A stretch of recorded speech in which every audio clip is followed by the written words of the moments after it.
What's going on, folks? In today's video, I just want to talk a little bit about taking your original concepts and kind of just going back and redesigning them and just pushing them further to improve upon them and just making them more interesting in general.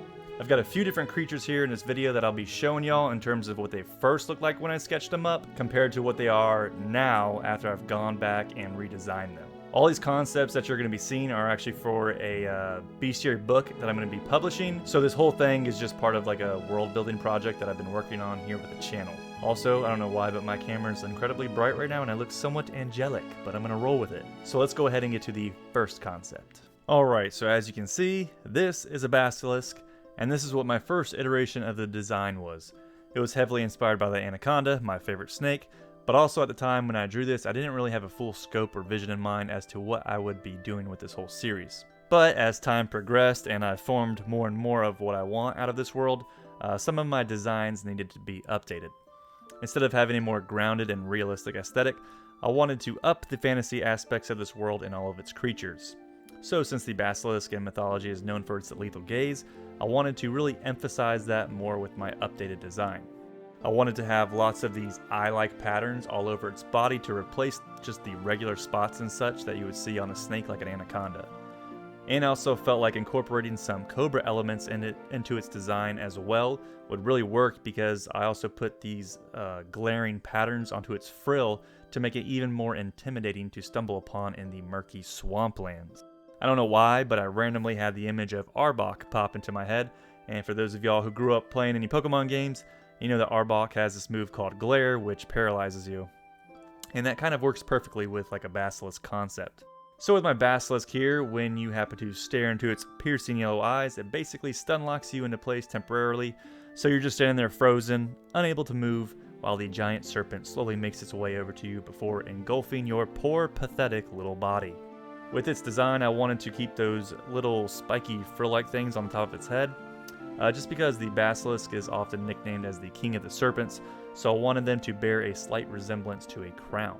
So by slightly adjusting the design on this one, you get an overall more well thought out concept, and I'd say a much improved one. And you can see here, this is what the bestiary entry is going to look like in my book, and you can go ahead and pause the video here if you want to read up on like the lore and details. But with this one out the way, let's move on to another one that I've gone back and improved upon from the past. So this right here is the original look for the mountain trolls of this world that I've been building. And as you can see, it's not some wildly unique take on a troll. But my goal for this wasn't really that to begin with. I'm big into the classics, especially with creatures from mythology, so sometimes I prefer to just stay true to those interpretations. I feel like sometimes artists get way too caught up in trying to make something look totally different from anything that's ever been seen, which, let's be real, at this point, everything's been done to some form or another. But I'm a big believer that just because something looks insanely unique doesn't mean it's better. I mean, look at something like Charizard from Pokemon. That's as basic of a dragon as you get, but it's become iconic and attracts more fans than any other dragon-looking Pokemon. Sometimes you just gotta keep it simple, stupid. So with my troll here, I wanted to keep the same overall feel, but just slightly tweak a couple things here and there. I wanted to change the color palette to this slight yellow-green for a mossy rock kind of feel. I don't know if y'all have ever seen photos of those moss-covered lava fields in places like Iceland, but that's always just given me vibes of a place where like a troll would live. So I wanted to incorporate that a little into the mountain troll design, so it would be so it wouldn't just be this basic, you know, grayish colored rocky beast. Also, since this isn't meant to be like a unique character design, and more of just a general look for you to get an idea of what the species looks like, my goal wasn't to deck it out in all this clothing or like anything super fancy like that. But I knew I could expand upon it slightly and do something better than just a basic loincloth like the original. And since this series is filled with various dinosaurs and primal beasts, I thought it would be perfect to instead give this dude that classic caveman drip you used to see in the cartoons back in the day. With this woolly one-piece getup, with like that single strap over the shoulder, where it's like that orangish color with like black spots, like, you know, like Flintstone type of shit.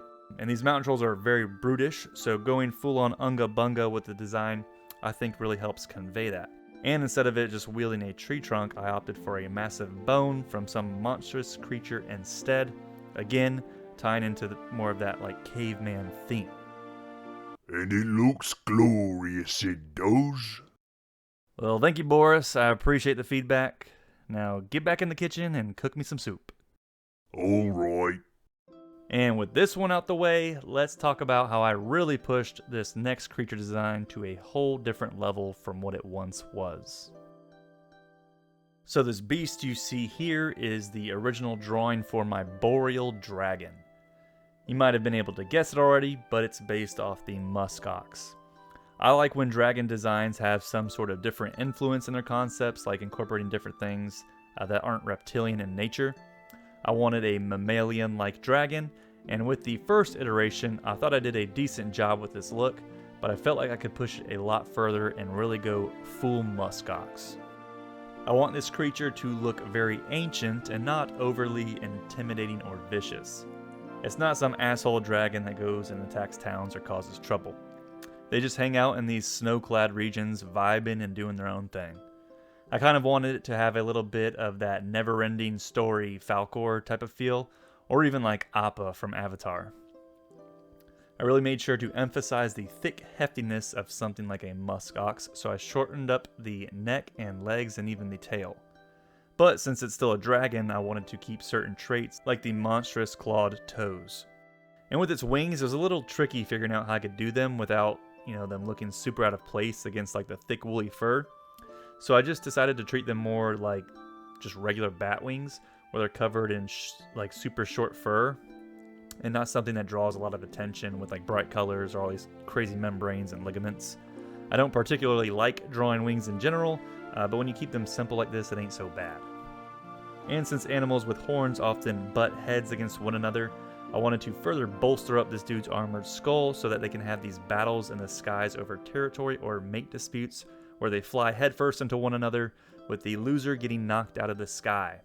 Brutal, yes, but alas, this is the way of Mother Nature. One of the best things about just designing things for yourself versus a client, for instance, is that you get opportunities to go back and revisit your old work with a fresh set of eyes and new inspiration or ideas, and I think this is a prime example of that. Overall, I think this one really turned into something much more like well fleshed out and designed, so I hope y'all like it. Do me a solid if you like the vid, be sure to hit that thumbs up button, and subscribe to the channel if you want to keep up to date with my content and join the community that we're building up here. I also have memberships available as well for those of you who are interested in that. Thank you all for watching, and I'll see you in the next one.